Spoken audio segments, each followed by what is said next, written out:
So welcome to all. आज हम लोग जो है गांधी का समाजवाद पर विचार के बारे में क्लास में जो है बातचीत करेंगे। जब हम गांधी जी के आर्थिक विचारों पर चर्चा करते हैं तो यह जरूरी हो जाता है कि हम समाजवाद पर उनके दृष्टिकोण की चर्चा जरूर करें। दुनिया जब पूंजीवाद के विकल्पों की बात करती है या उस पर चिंतन करती है तो गांधीवादी अर्थनीति या गांधीवादी आर्थिक चिंतन जो है पर चर्चा करना स्वाभाविक हो जाता है और समीचीन प्रतीत होता है। 20वीं सदी के आरंभिक दशकों में जब गांधी जी हिंद स्वराज के माध्यम से साम्राज्यवादी पूंजीवाद और अनियोजित औद्योगिकरण से उत्पन्न होने वाली समस्याओं मसलन आर्थिक असमानता, गरीबी और बेरोजगारी, औपनिवेशिक शोषण इत्यादि मुद्दों पर जब अपनी बात रख रहे थे, उनके समाधान के लिए अपना दर्शन गढ़ रहे थे, विश्व भर में पूंजीवाद के विकल्प के रूप में समाजवाद का भी उभार उसी समय बहुत तेजी से हो रहा था। क्योंकि गांधीवादी अर्थशास्त्र और समाजवाद दोनों का जो उद्देश्य है वो पूंजीवाद जनित समस्याओं के समाधान को प्रस्तुत करना है, इसीलिए कई बार समाजवाद और पूंजीवादी जो विचारधाराएं हैं, समाजवाद और गांधीवाद का जो आर्थिक चिंतन की जो दोनों वैचारिकी है, एक दूसरे के बहुत ही निकटस्थ प्रतीत होती है, लेकिन वास्तव में ऐसा है नहीं। गांधी जी ने कभी भी समाजवाद का समर्थन नहीं किया, उस समाजवाद का जिसको हम जो पश्चिमी दुनिया में विकसित हुआ, जिसको कई बार हम वैज्ञानिक समाजवाद के रूप में भी जानते हैं। समाजवाद के संदर्भ में गांधी जी खुद कहते हैं कि समाजवाद शब्द का जो शब्दकोशीय अर्थ है, शब्द उसको देखने के बावजूद भी मैं उस स्थान से कतई आगे नहीं बढ़ सका जहां मैं इस शब्द के अर्थ को जानने से पहले था। यानी कि जो तत्कालीन समय में या जो प्रचलित वैज्ञानिक समाजवादी चिंतन था उससे गांधी जी का कोई सीधा संबंध नहीं था। तो आज हम इस लेक्चर के माध्यम से ये जानेंगे कि समाजवाद क्या है। पहले हम समाजवाद पर एक छोटी सी टिप्पणी जानने की कोशिश करेंगे, टिप्पणी के माध्यम से, कि मूलतः समाजवाद क्या है, समाजवाद क्या कहना चाहता है, किस तरह की विचारधारा है ये, इसकी जो मूल बातें हैं उस पर हम थोड़ी चर्चा करेंगे। फिर हम ये जानेंगे कि गांधी जी इस समाजवाद की किस प्रकार आलोचना करते हैं और इसी आलोचना के क्रम में वे इस समाजवाद पर गांधी जी का दृष्टिकोण क्या है, इस पर हम बात करेंगे। और इसी पर चर्चा करते करते हम ये भी जानने का प्रयास करेंगे कि गांधी जी जो है किस तरीके से अपना समाजवाद पर एक अपना व्यक्तिगत चिंतन भी गढ़ते हैं। तो सबसे पहले हम शुरुआत करें तो समाजवादी विचारधारा 19वीं सदी के अंत में पूंजीवादी व्यक्तिवाद के प्रतिक्रिया स्वरूप जन्म ली थी। यानी हमने आपको पहले बता दिया था पिछली क्लास में कि पूंजीवाद पर गांधी जी के विचार क्या थे, उसमें हमने आपको पूंजीवाद भी बता दिया था। तो जो पूंजीवादी व्यक्तिवाद था उसकी प्रतिक्रिया, उसकी बुराइयां, उसकी खामियों के खिलाफ जो है समाजवादी चिंतन की शुरुआत 19वीं सदी के अंतिम दशक में हो रही होती है।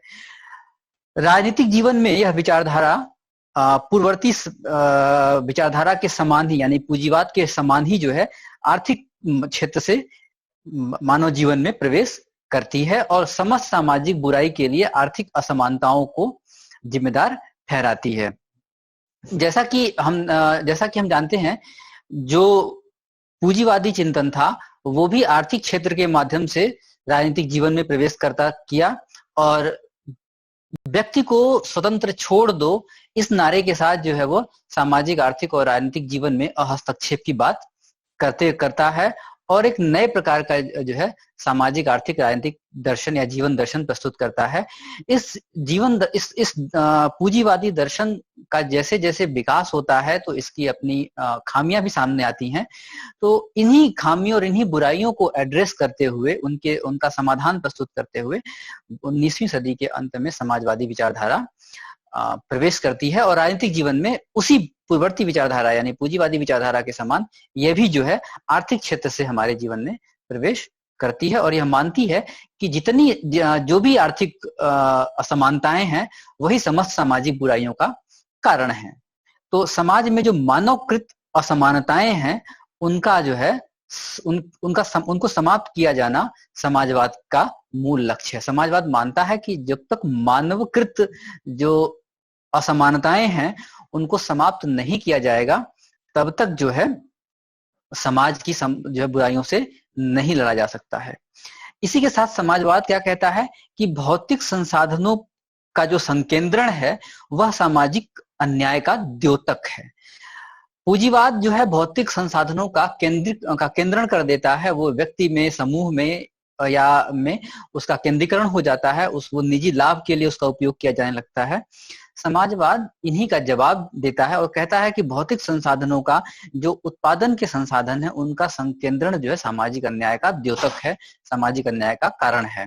इस प्रकार जो है समाजवाद व्यक्तिगत पूंजी, व्यक्तिगत संपत्ति, समाजवाद, बाजारवाद, पूंजीवाद, आर्थिक प्रतियोगिता आदि पर आधारित सामाजिक राजनीतिक व्यवस्था का विरोध करता है, उसकी आलोचना करता है। समाजवाद का उद्देश्य एक ऐसे समाज की स्थापना है जिसमें उत्पादन के मौलिक संसाधनों का वितरण सामाजिक नियंत्रण में हो और समानता के आधार पर हो। आर्थिक आधार पर जो मतभेद आर्थिक आधार पर जो वर्ग भेद समाज में बन गया है वो जो है समाप्त किया जाए, ऐसा प्रयास जो है समाजवादी चिंतन के माध्यम से किया जाता है। समाजवाद कहता है कि जब तक उत्पादन के साधनों पर निजी स्वामित्व बना रहेगा समाज में विषमताएं विद्यमान रहेंगी। अतः समाजवाद न केवल व्यापक अर्थों में उत्पादन के सारभूत संसाधनों के सामाजिकरण की मांग करता है, बल्कि वह उन लोगों की निजी आय का भी अंत कर देना चाहता है जो समाज के लिए उपयोगी नहीं है, बल्कि समाज में असमानता और गैर बराबरी का कारण बनते हैं। समाजवाद अपने इस आदर्श को पाने के लिए जो साधन अपनाता है उसको वो एक सामाजिक क्रांति के माध्यम से पाना चाहता है, सामाजिक क्रांति को अपना साधन के रूप में अपनाता है और कहता है कि एक वर्ग संघर्ष के माध्यम से इस जो है समाज की गैर बराबरी और असमानता को समाप्त किया जाएगा। वह मानता है कि पूंजीवादी औद्योगिक समाज में जो है समाज स्पष्ट रूप से दो वर्गों में विभाजित हो गया है। एक सर्वहारा वर्ग है जो बहुत बड़ी संख्या में है, जिसके पास कुछ भी नहीं है अपने श्रम की शक्ति को बेचने के अलावा, और दूसरा वर्ग बुर्जुआ है जो बहुत छोटे पैमाने पर मुट्ठी भर लोग हैं, लेकिन उत्पादन की इकाइयों और संसाधनों पर अपना ऐसा नियंत्रण स्थापित कर बैठे हैं कि लाभ के का सबसे बड़ा हिस्सा उनके हाथ में जाता है और जो समाज में अमीर और गरीब के बीच की खाई है वो दिनों दिन बढ़ती जा रही है। इसको वर्ग संघर्ष के माध्यम से समाप्त करके सर्वहारा की तानाशाही ला करके, वर्ग संघर्ष के माध्यम से सर्वहारा की तानाशाही को स्थापित करके जो है इस समस्या का समाधान किया जाना चाहिए और किया जा सकता है। गांधी जी ये जो है समाजवाद का मूल विचार है जो जिस पर गांधी जी अपनी टिप्पणी करते हैं। इस कक्षा में आने वाले 30 मिनट्स में हम गांधी जी के दृष्टिकोण पे बात करेंगे कि जो समाजवाद का दर्शन जो हमने अभी आपको बताया कि किस तरीके से वो समाज की विषमताओं को, समाज की असमानताओं को एड्रेस करने का प्रयास करता है, उसको समाप्त करने का प्रयास करता है वर्ग संघर्ष और अन्य व्यवस्थाओं के माध्यम से। गांधी जी किस तरीके से उसको देखते हैं? वर्ग संघर्ष का जो विचार है अनिवार्यतः हिंसा पर आधारित विचार है। वह मानता है कि दो वर्गों के बीच संघर्ष, यानी कि पूंजीपति और श्रमिकों के बीच, बुर्जुआ और सर्वहारा के बीच, बुर्जुआ मतलब पूंजीपति, सर्वहारा मतलब श्रमिक, इनके बीच संघर्ष अवश्यंभावी है और वह संघर्ष होगा। जब वह संघर्ष होगा तभी समाज का जो है पुनर्निर्माण होगा, पुनर्गठन होगा समाज का। गांधी जी समाजवाद के इसी दृष्टिकोण से, इस हिंसक दृष्टिकोण से ताल्लुक नहीं रखते हैं, इत्तेफाक नहीं रखते हैं। जैसा हम जानते हैं, हम सभी जानते हैं कि गांधी जी अपने चिंतन में, गांधी का समूचा चिंतन ही मूलतः अहिंसा के आदर्श पर खड़ा है। गांधी कहते हैं कि अगर कहीं भी अहिंसा का प्रयोग असफल होता है तो वह अहिंसा के सिद्धांत की कमी की वजह से नहीं होगा, बल्कि अहिंसा के सिद्धांत में व्यक्ति के विश्वास की कमी की वजह से होगा। अर्थात वे मानते हैं कि अहिंसा का जो सिद्धांत है वो अप्रतिम ताकतवर है। अगर वह सिद्धांत कहीं किसी जगह फेल होता है, तो असफल होता है, तो उसमें उस सिद्धांत की गलती नहीं है, बल्कि किसकी गलती है? गलती है उस सिद्धांत को लागू करने वाले लोगों में, क्योंकि उनका विश्वास अहिंसा के सिद्धांत में उतना मजबूत नहीं है जितना की आवश्यकता है। तो गांधी जी को समाजवाद के सामाजिक क्रांति या वर्ग संघर्ष के विचार से जो है गांधी जी को की जो आपत्ति है, गांधी की जो मूल आपत्ति है, वो यहीं से शुरू होती है। तो गांधी जी क्या कहते हैं, हम इस पर आगे चर्चा करेंगे। गांधी जी पाश्चात्य समाजवाद के बारे में क्या कहते हैं, हम थोड़ा सा इस पर जो है उन्हीं के शब्दों में बात कर लें। कि कहते हैं कि मैं पाश्चात्य समाज व्यवस्था का एक सहानुभूतिपूर्ण विद्यार्थी रहा हूं, और मैंने पाया है कि पश्चिम की आत्मा के उत्ताप की तह में सत्य की अथक खोज विद्यमान है। मैं इस भावना का आदर करता हूं। हमें वैज्ञानिक अन्वेषण की इसी भावना के साथ अपनी प्राच्य संस्थाओं का अध्ययन करना चाहिए। इसमें हम एक ऐसे सच्चे समाजवाद का विकास कर सकते हैं जिसकी दुनिया ने अब तक कल्पना ही नहीं की है। गांधी जी मानते हैं कि इस तरीके से गांधी जी मानते हैं कि जो प्राच्य समाजवाद है, यानी कि प्राच्य संस्थाएं हैं, पूरब की संस्थाएं हैं, जिन सभ्यताएं हैं जिनमें हम जिनमें गांधी जी एग्जिस्ट कर रहे हैं, गांधी जी जिस संस्था में, जिस सभ्यता में जी रहे हैं, कहते हैं कि उस पूर्वी सभ्यता में समाजवाद के वो मूल्य मौजूद हैं जिन मूल्यों की कल्पना आज तक कभी किसी ने नहीं की है। गांधी जी कहते हैं कि अगर हम प्राच्यवाद के या प्राचीन या जो पूर्वी संस्थाएं हैं, अगर उनका हम वैज्ञानिक ढंग से अध्ययन करें, तो संभवतः हम एक ऐसे समाजवाद को प्राप्त कर पाएंगे, एक ऐसे समाजवाद को हम देख पाएंगे जिसकी कल्पना आज तक नहीं की गई है। गांधी जी जो है इस तरीके से पश्चिमी समाजवाद की विचारों की आलोचना करना शुरू करते हैं। वे कहते हैं कि यह नहीं हो सकता कि कोई आदमी सक्रिय अहिंसक हो। एक्टिव नॉन वायलेंट की बात वो कहते हैं कि ऐसा नहीं हो सकता कि कोई भी आदमी जो है सक्रिय अहिंसक हो, किंतु वह सामाजिक अन्याय के विरुद्ध उठ खड़ा ना हो। यानी कि उनकी अहिंसा, अगर वो सक्रिय अहिंसक है, अगर वो नॉन वायलेंस की थ्योरी में एक्टिवली विश्वास करता है, फेथ रखता है, तो वो अन्याय के विरुद्ध खड़ा होगा, फिर चाहे वो अन्याय कहीं भी हो रहा हो। दुर्भाग्य से जहां तक मैं समझता हूं, पश्चिम के समाजवादियों ने समाजवादी सिद्धांतों को लागू करने के लिए हिंसा का सहारा लिया है। यानी कि वो मानते हैं कि कोई भी व्यक्ति जो अहिंसा के सिद्धांत में सक्रिय रूप से विश्वास करता है, वह अन्याय के खिलाफ उठ खड़ा होगा, वो अन्याय के खिलाफ अपनी बात रखेगा। लेकिन गांधी जी इस क्रम में कहते हैं कि दुर्भाग्य से जो पश्चिम के समाजवादी लोग हैं, उन्होंने अपने समाजवादी विचारधारा को, अपने समाजवादी विचारों को लागू करने के लिए, अन्याय और शोषण के खिलाफ अपने विचार को लागू करने के लिए दुर्भाग्य से हिंसा का सहारा लिया है। वे कहते हैं कि मेरी सदा ये धारणा रही है कि समाज के सबसे छोटे और निम्नतम वर्ग को भी सामाजिक न्याय जोर जबरदस्ती से प्रदान नहीं किया जा सकता।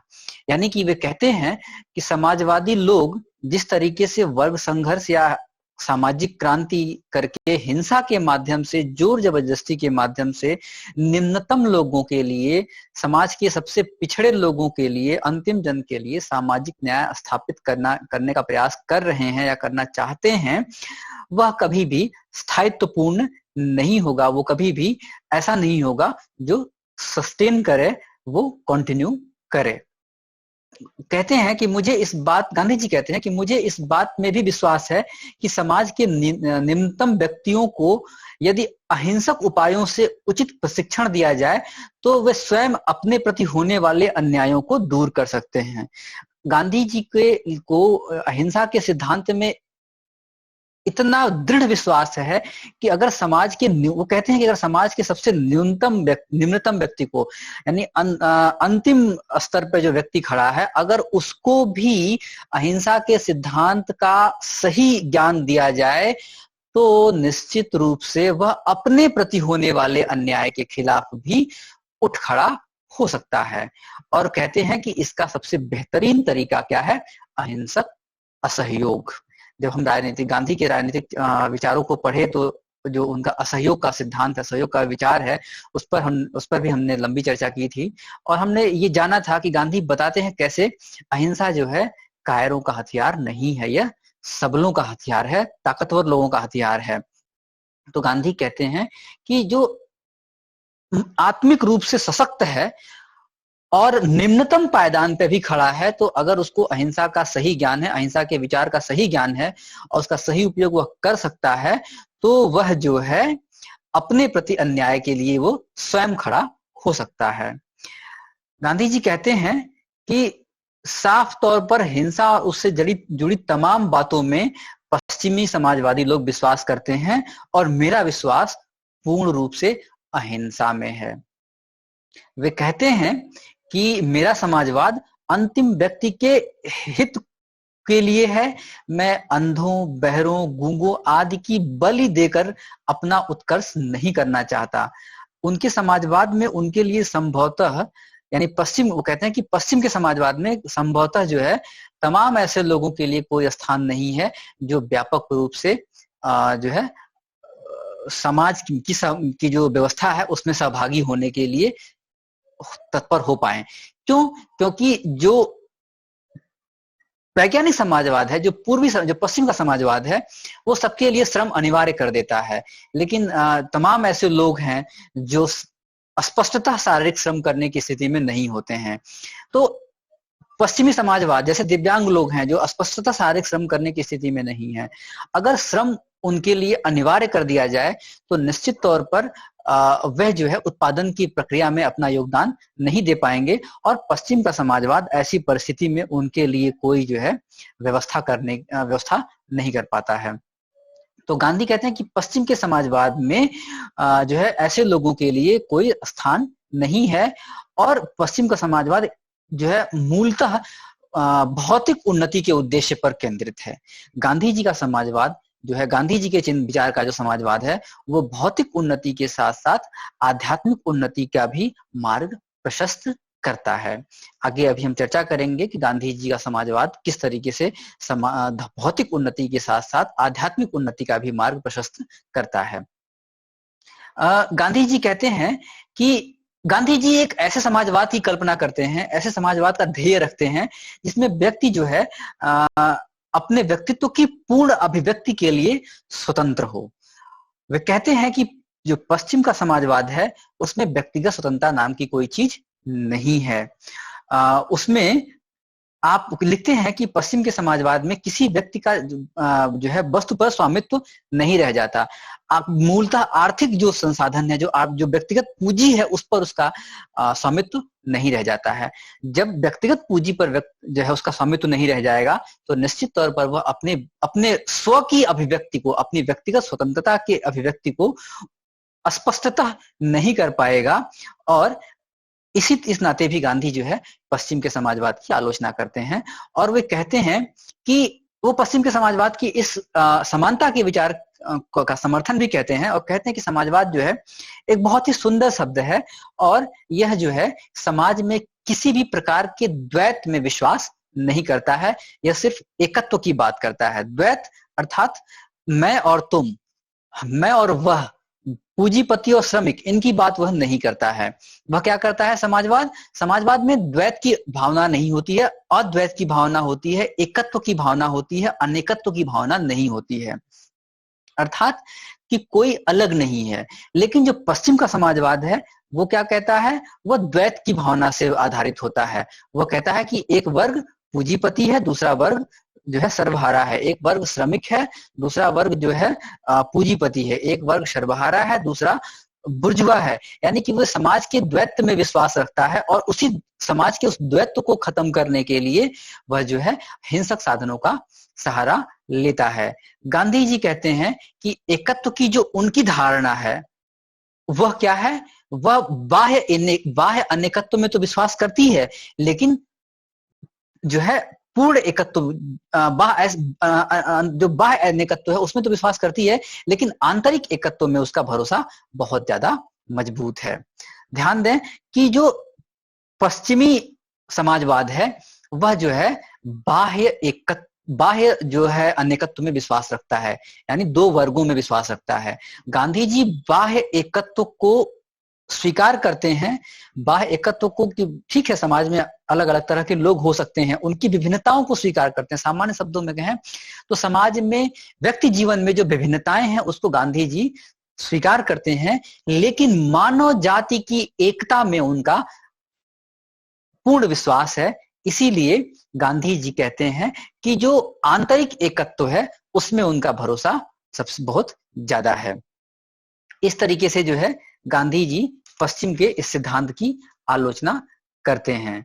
गांधी जी आगे कहते हैं कि जो है यह समाजवाद जो हिंसा पर आधारित है वह जो है क्या करता है, वह पूंजीपतियों के नाश की बात करता है।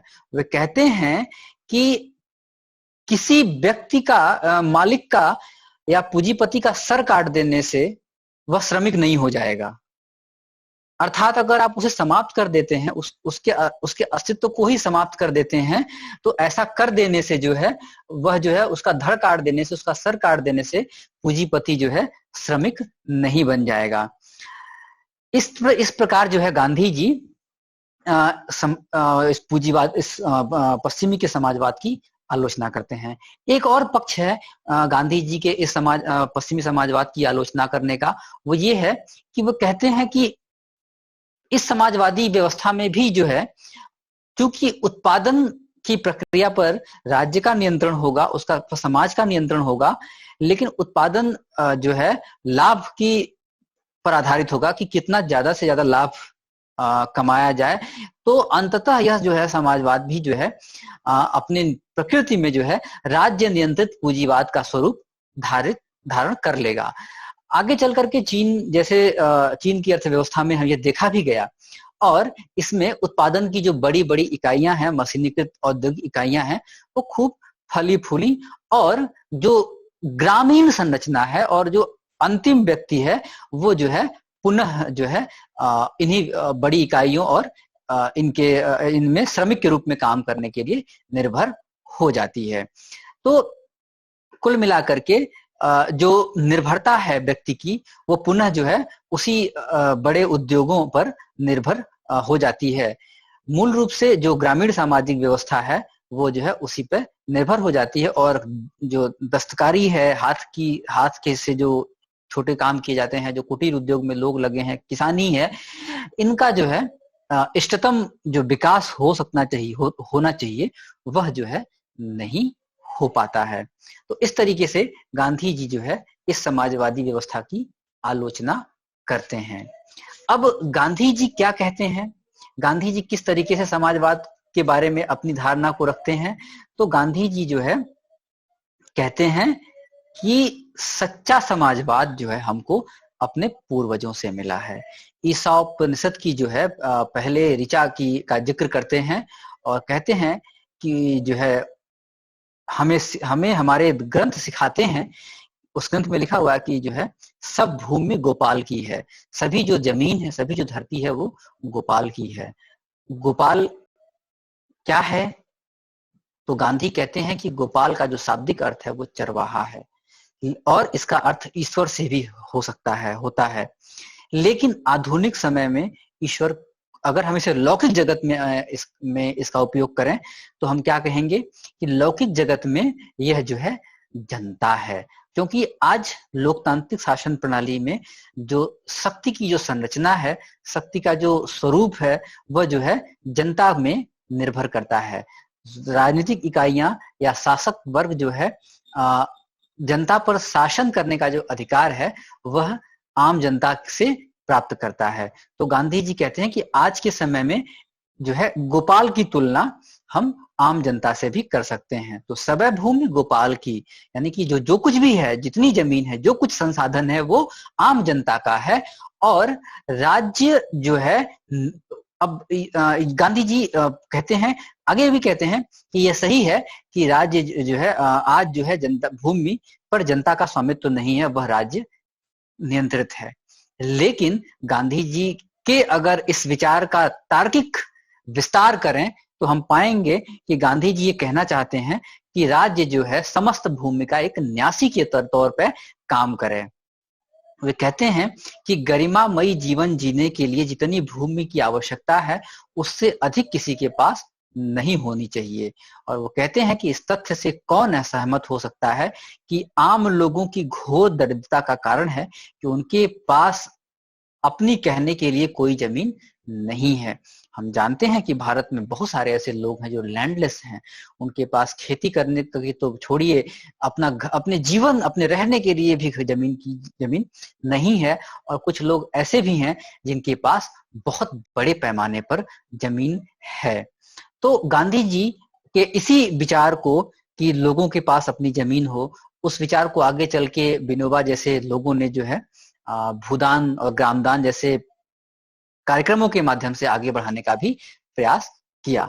तो गांधी जी जब कहते हैं कि अपने समाजवाद में कि सबै भूमि गोपाल की, तो यहाँ गोपाल का जो अर्थ है वो आम जनता से है।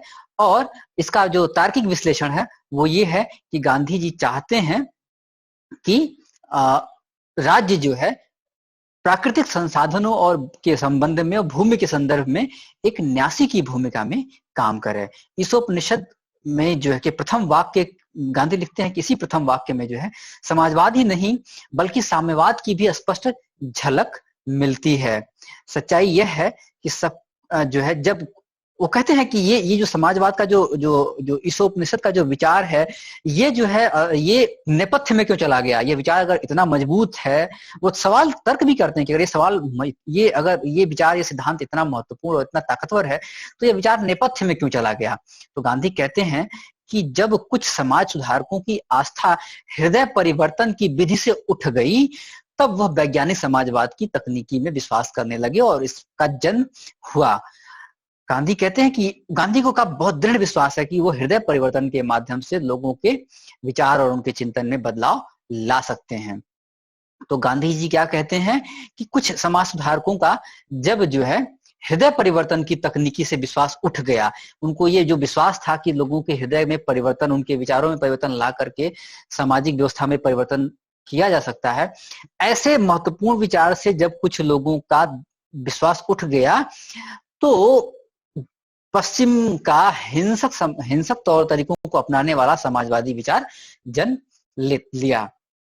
गांधी जी जो है आगे क्या कहते हैं कि जो है अपने समाजवाद के बारे में क्या कहते हैं कि मेरा समाजवाद जो है स्फटिक की तरह स्वच्छ है। वो कहते हैं कि किसी भी अच्छी चीज को पाने के लिए जो है साधन भी स्पष्ट जो है उतना ही अच्छा होना चाहिए। वो कहते हैं कि अगर आप अगर हमारा समाजवाद स्फटिक की तरह स्वच्छ है तो इसको पाने के लिए जो साधन अपनाया जाना चाहिए वो भी स्फटिक की तरह जो है स्वच्छ होना चाहिए। गांधी कहते हैं कि मलिन साधनों का उपयोग करके आप सिर्फ मलिन ध्येय को ही सिद्ध कर सकते हैं। और अगर आप ये सोचते हैं कि राजा का सर काट देने से राजा जो है श्रमिक बन जाएगा, तो ऐसा नहीं हो सकता है। मालिक का सर काट देने से मालिक कर्मचारी हो जाएगा, ऐसा नहीं होगा। आप जो है हिंसा के आधार पर जिस समाजवाद की स्थापना करेंगे वो अंततः जो है उससे बड़ी हिंसा का शिकार होकर के समाप्त हो जाएगा। गांधी कहते हैं कि जो है हिंसा कभी भी एक जो है अस्थायित्वपूर्ण समाज का निर्माण नहीं कर सकती। वे कहते हैं कि अहिंसा और सत्य जो है आपस में क्या जुड़वा हैं। वे कहते हैं कि जुड़वा भी हैं और नहीं है, वे एक दूसरे के पूरक हैं, एक सिक्के के दो पहलू हैं। जैसे आप कोई भी सिक्का उठाएं, उसको पढ़ें तो दोनों तरफ उसमें लिखे हुए शब्द अलग हो सकते हैं पर उस सिक्के का मूल्य अलग नहीं होता है, मूल्य बराबर होता है। ठीक उसी तरह से जो अहिंसा और सत्य है वह दोनों ही जो है अलग अलग शब्द हैं, लेकिन ये इन दोनों के मूल्य एक जैसे हैं। अर्थात जब तक आप अहिंसा को स्वीकार करते हुए और सत्य के बल पर समाजवाद की स्थापना नहीं करते हैं वह जो है अस्थायित्वपूर्ण समाजवाद नहीं होगा। वे कहते हैं कि केवल सत्य निष्ठा, अहिंसक और शुद्ध हृदय वाले समाजवादी ही जो है भारत में, और भारत में ही नहीं वरन पूरे विश्व में जो है समाजवाद की स्थापना कर पाएंगे। और वो कहते हैं कि मेरी जानकारी में, बहुत खुली चुनौती के साथ कहते हैं कि मेरी जानकारी में जो है पूरी दुनिया में कहीं भी जो है इस तरीके का विशुद्ध समाजवादी स्वरूप नहीं पाया जाता है। वे कहते हैं कि समाजवाद और साम्यवादी कहते हैं कि वे आर्थिक समानता लाने के लिए जो है कुछ भी कर सकते हैं। वे केवल उसके पक्ष में प्रचार करेंगे। किसके पक्ष में? सिर्फ जो है श्रमिकों के शोषण के पक्ष में प्रचार करेंगे और उनके मन में एक घृणा पैदा करेंगे पूंजीपतियों के लिए, दूसरे वर्ग के मन में घृणा पैदा करेंगे। अर्थात और उसके बाद उनको जो है क्रांति के लिए प्रेरित करके जो है एक घृणा पर आधारित समाजवादी समाज की स्थापना की शुरुआत करेंगे, जहां पर समानता को बलपूर्वक लागू किया जाएगा। लेकिन गांधी जी का समाजवाद क्या है? वह जो है सत्य और अहिंसा के पर आधारित है, उस पर जो है निर्भर है। इसीलिए गांधी जी के समाजवाद में जो है नैतिक उत्थान, आर्थिक उत्थान के साथ साथ जो है नैतिक उत्थान की भी बात कही गई है। गांधी जी पश्चिमी समाजवाद के लिए कहते हैं कि जो पश्चिमी तरह का समाजवाद है यह एक पाल रहित नौका है जो है कभी इधर तो कभी उधर हिचकोले खाती रहती है और अपने रास्ते पर आगे बढ़े बिना ही नष्ट हो जाती है। ऐसे लोगों का समाजवाद स्वयं जो है अपनी भलाई नहीं कर सकता, यह समाज की भलाई क्या करेगा। तो वो चाहते हैं कि समाजवाद रूपी नाव को जो है समाज रूपी समुद्र में अपना गंतव्य स्पष्ट रूप से पूरा कर पाए, इसलिए उसके सामने कुछ कसौटी होनी चाहिए, कुछ नैतिक कसौटियां होनी चाहिए, जिसके लिए वे सत्य और अहिंसा का सहारा लेते हैं। इस तरीके से जो है गांधी जी कहते हैं कि जो है जो छोटे और कुटीर उद्योग हैं, जो दस्तकारियां हैं, हस्तशिल्प के संसाधन हैं, उनका जो है उन पर जो है कि उनका राष्ट्रीयकरण किया जाए और उनके साथ जो है सहयोग, उनको आर्थिक और अन्य तरह के सहयोग प्रदान किए जाएं, ताकि जो है वह चीजें आगे बढ़ती रहें और लोग, ग्रामीण समाज के लोग जो है उत्पादन की छोटी इकाइयों से जुड़ करके स्वावलंबी और खुद पर निर्भर हों, स्व पर, अपने पर निर्भर रहें। वे कभी भी बड़े संसाधन और औद्योगिक इकाइयों के राष्ट्रीयकरण के समर्थक नहीं हैं। और वे कहते हैं कि जो भावी समाज, जो उनके दृष्टिकोण की या उनके विचार की जो समाज व्यवस्था है, वो कहते हैं कि वो मुख्य रूप से चरखा आधारित होगी, चरखा पर निर्भर होगी। इसमें जो है वे सभी चीजें शामिल होंगी जिसमें जो है जिससे जो है ग्रामीण वासियों का, गांव के में रहने वाले लोगों का के कल्याण में वृद्धि हो और ग्रामोद्योग जो है पुष्पित पल्लवित हो। ऐसे जो है उद्योग जो है तब तक त्याज्य नहीं किए जाएंगे जब तक कि जो है वे ग्रामवासियों का गला घोटने, ग्रामोद्योगों का गला घोटने वाले न हो। वे कहते हैं कि जो गांव की दस्तकारी है और दूसरे अन्य जो बिजली के कारखाने हैं, पोत निर्माण है, लोहे के कारखाने हैं, दूसरी बड़ी इकाइयां हैं, वे सब एक साथ चल सकती हैं, बड़े उद्योग भी चल सकते हैं और जो है छोटी दस्तकारियां, हस्तशिल्प, कृषि, ये सब भी चल सकता है। लेकिन गांधी जी चाहते हैं कि जो ग्रामीण समाज की निर्भरता बड़े उद्योगों पर है वह न रह जाए। गांधी जी पूंजीवाद की भी इसी तरीके से आलोचना करते हैं और चूंकि बड़े उद्योगों को का नाश या समाप्त करने का काम समाजवाद में भी नहीं होता है और अंततः श्रमिक उन्हीं बड़े उद्योगों पर निर्भर हो जाता है, चूंकि गांधी के चिंतन में व्यक्ति प्रायः जो है चिंता के केंद्र में दिखता है और उनके विचार और उनके चिंतन में सबसे जो है महत्वपूर्ण केंद्रीकृत इकाई है, केंद्रीय इकाई है, इसीलिए गांधी जी जो है जो निर्भरता का क्रम है उसे ही पलट देना चाहते हैं, उसे उलट देना चाहते हैं। वे चाहते हैं कि जो बड़ी औद्योगिक इकाइयां हैं उन पर जो है श्रमिकों और ग्रामीण लोगों का की निर्भरता न हो, बल्कि इन बड़ी औद्योगिक इकाइयों की निर्भरता ग्रामीण समाज पर हो। अपनी आवश्यकताओं और अपनी जरूरतों के लिए वो जो है इन ग्रामीण इकाइयों पर निर्भर हो, न कि ग्रामीण इकाइयां अपनी जरूरतों के लिए इन पर निर्भर हो। इस तरीके से जो है गांधी जी कहते हैं कि यदि केंद्रीकृत उद्योगों की आयोजना और जो है स्वामित्व राज्य के हाथ में हो तो जीवन के लिए अनिवार्य वस्तुओं का केंद्रीकरण जो है सार्वजनिक कल्याण में सहायक होगा। यानी कि गांधी जी बड़े औद्योगिकों बहुत जो है बड़े उद्योग की कल्पना या बड़े उद्योगों को के राष्ट्रीयकरण की बात करते हैं, लेकिन लेकिन उसको जो है प्राप्त करने के लिए पश्चिमी ढंग का जो है समाजवाद, जिसका जन्म हिंसा के वातावरण में हुआ है, उसका समर्थन वे नहीं करते हैं। वे क्या कहते हैं कि जो है एक ऐसे समाजवाद की शुरुआत की जानी चाहिए जिसकी शुरुआत पंचायत से हो, ग्रामीण समाज से हो, और प्रत्येक गांव एक गणतंत्र के रूप में, एक स्वतंत्र गणतंत्र के रूप में काम करे, एक स्वतंत्र पंचायत के रूप में काम करे, और वह जो है अपनी दैनिक आवश्यकताओं से लेकर के अपनी देखभाल और समूची दुनिया से अपनी रक्षा तक के लिए आत्मनिर्भर हो। और कहते हैं कि इस प्रकार के का जो समाज होगा वो अंततः जो है सुसंस्कृत समाज होगा, अत्यंत सुसंस्कृत समाज होगा, जिसमें प्रत्येक स्त्री और पुरुष को यह पता होगा कि उसे क्या करना चाहिए। लेकिन गांधी जी कहते हैं इन सबसे बड़ी बात उन्हें यह पता होगा कि उन्हें क्या नहीं करना चाहिए। और ये सही बात, ये सबसे बड़ी बात यही है कि अगर आपको ये पता है कि आपको क्या करना चाहिए, ये अच्छी बात है, लेकिन अगर आपको उससे अच्छी बात है अगर आपको ये पता हो कि आपको क्या नहीं करना चाहिए। तो गांधी जी कहते हैं कि अगर इस तरह का समाज बनता है, इस तरह की व्यवस्था बनती है, तो जो है व्यक्तियों को यह पता होगा कि उन्हें क्या करना चाहिए, इसके साथ साथ उन्हें यह भी पता होगा कि उन्हें क्या नहीं करना चाहिए।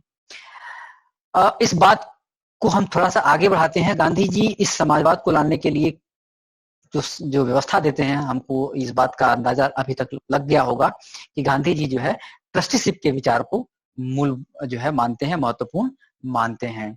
तो जो पश्चिम का समाजवाद है वो क्या करता है, पश्चिम का समाजवाद और ट्रस्टीशिप आपस में बिल्कुल भिन्न है, इनका दोनों से कोई संबंध नहीं है। कैसे नहीं है?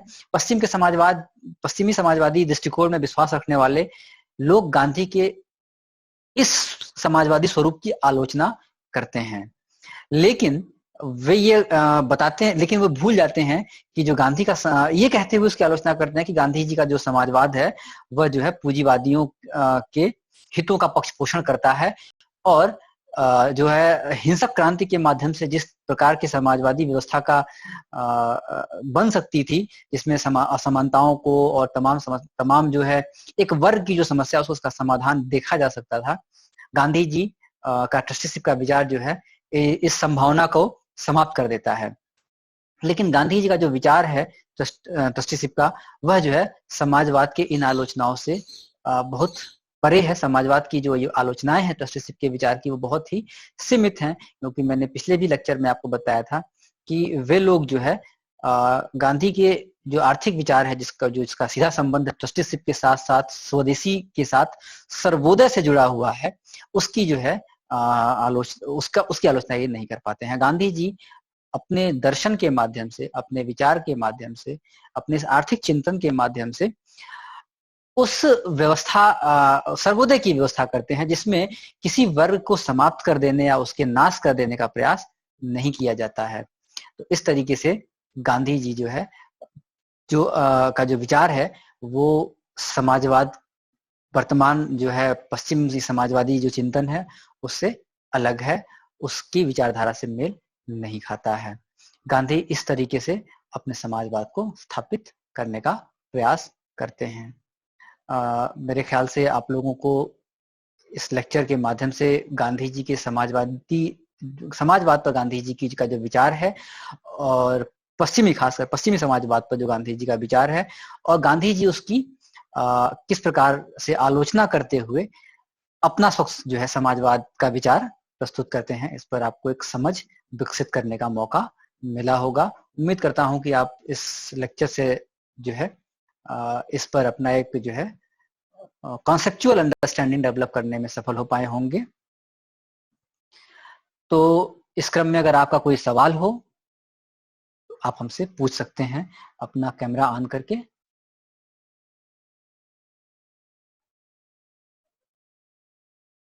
कोई सवाल? सोनू, रिंकू, अगर आप लोगों को कोई सवाल हो। No sir. कोई सवाल नहीं। सोनू, आपका कोई सवाल?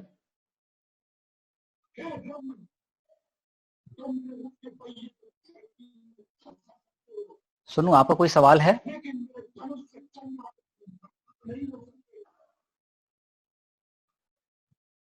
हमें लगता है कि सोनू सर पूछना था कि जी सर 1960 और 70 के दशक में जो वैश्विक मंदी शुरू हुआ था, जी जी उसको लेकर के जो मतलब समाजवादी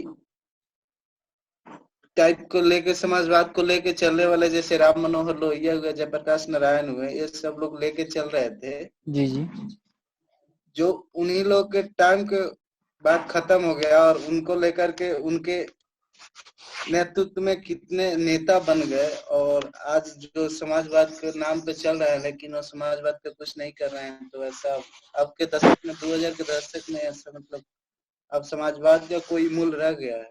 हाँ, बड़ा बेहतरीन सवाल है, बहुत अच्छा सवाल सोनू आपका।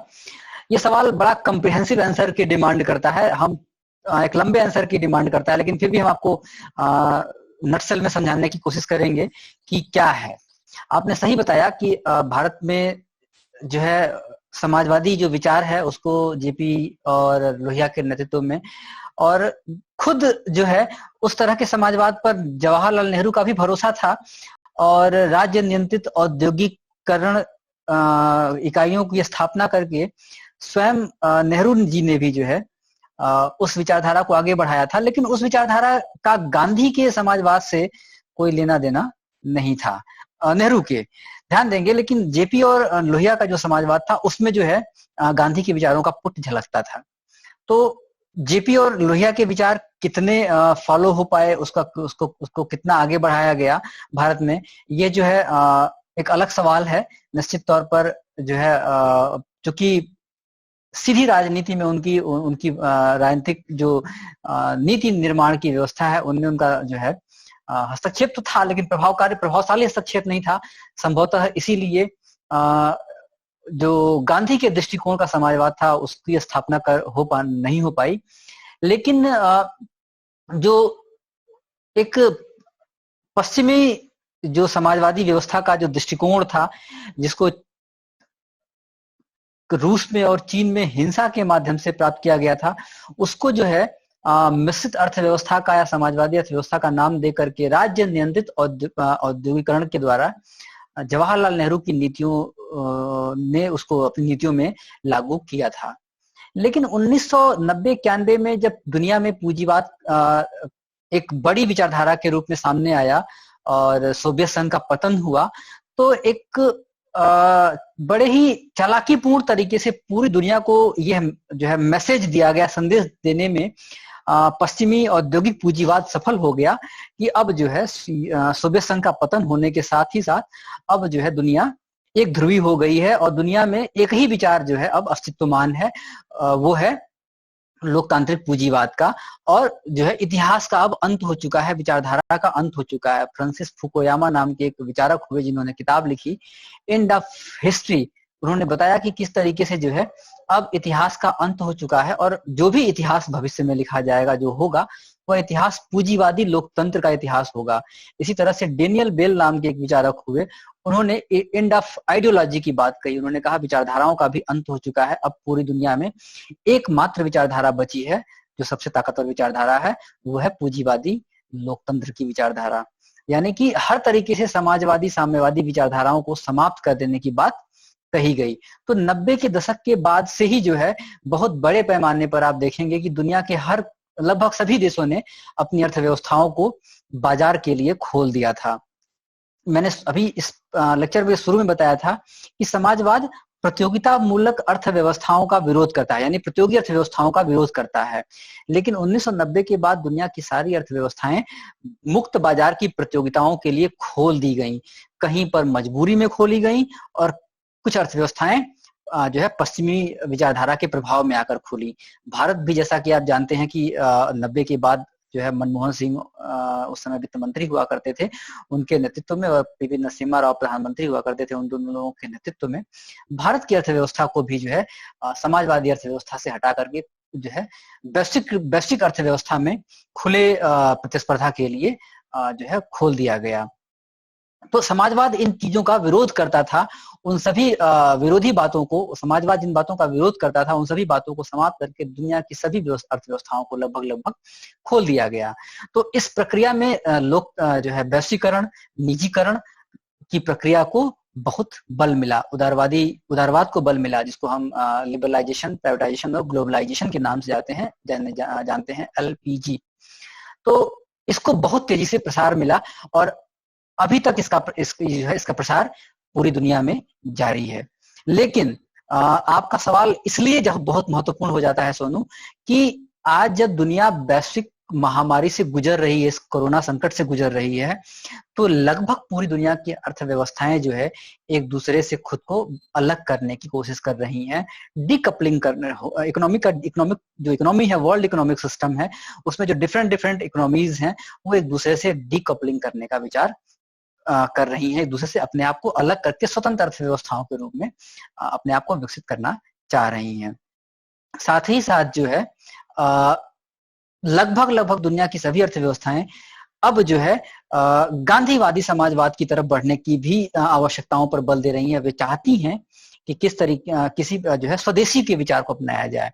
जो आयात और निर्यात आधारित जो है आर्थिक प्रणाली थी, उस पर जो है लगाम लगाने की बात अब लगभग सभी अर्थव्यवस्थाएं सोच रही हैं, और वो चाह रही हैं कि अपनी आवश्यकताओं और अपनी जरूरतों की जो दैनिक उपभोग की चीजें हैं, कम से कम उनका उत्पादन जो है अपने ही देश में किया जाए, स्वदेशी के जो है को अपनाया जाए। तो इस तरीके से जो एक बहुत बड़े पैमाने पर तमाम जनसंचार के दूसरे माध्यमों का प्रयोग करते हुए जो पश्चिमी पूंजीवादी जो आर्थिक प्रणाली है, इसका जो प्रचार प्रसार जोरों शोरों पे हुआ था, बहुत जल्दी ही ये तमाम तरह के सामाजिक, आर्थिक और पर्यावरणीय संकटों का सामना कर रही है।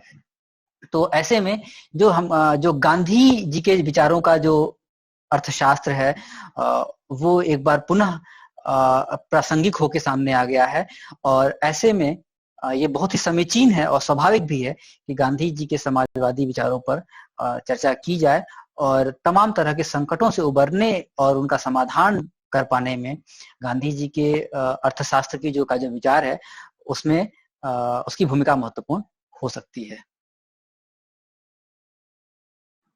और कोई प्रश्न? तो ठीक है, फिर समाप्त करते हैं। बहुत बहुत धन्यवाद आप लोगों का, और कोशिश करते हैं कि फिर नेक्स्ट क्लास में किसी ऐसे ही मुद्दे पर हम आपस में बात करेंगे। ठीक है, धन्यवाद। ठीक है सर। नमस्ते। प्रणाम सर। नमस्ते।